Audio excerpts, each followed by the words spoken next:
Good morning, everyone. Welcome back to the 1896 Hedin House channel. I'm Dan, and I'm at the Sauk Center History Museum and Research Center.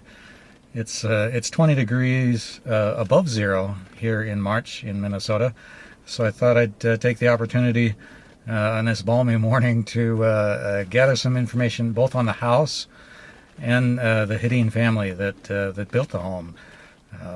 So let's head in, take a look.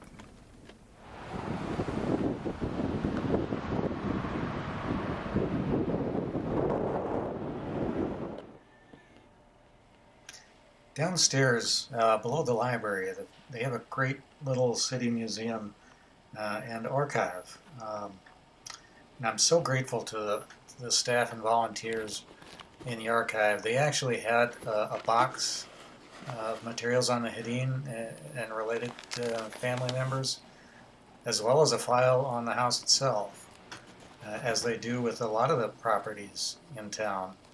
Um, Being an archivist myself, I really appreciate the work that they put into this.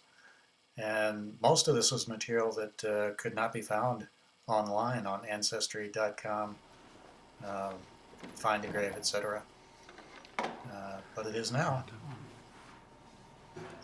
The staff also provided digital files. I got about 50 or so scans of photos and articles that were provided by the family, or material that they have sourced themselves from local newspapers.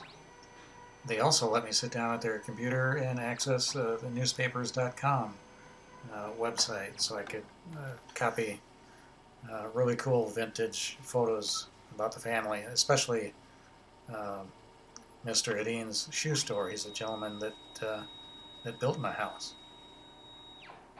When I had asked the archive staff about local burials for the Hedin family, they had it all planned out already. They provided a map of Greenwood Cemetery, and she highlighted the locations of about 20 different Hedin graves.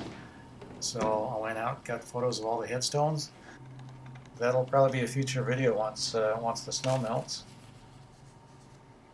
Well, I think this stuff is pretty neat. As a historian and an amateur genealogist, I really nerd out on this kind of thing. A century-old home, more than a century, and the family lived in the same home and lived in the same town all that time. So a lot of history.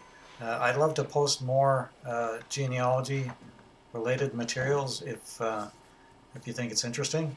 What do you guys think? Leave a comment, please.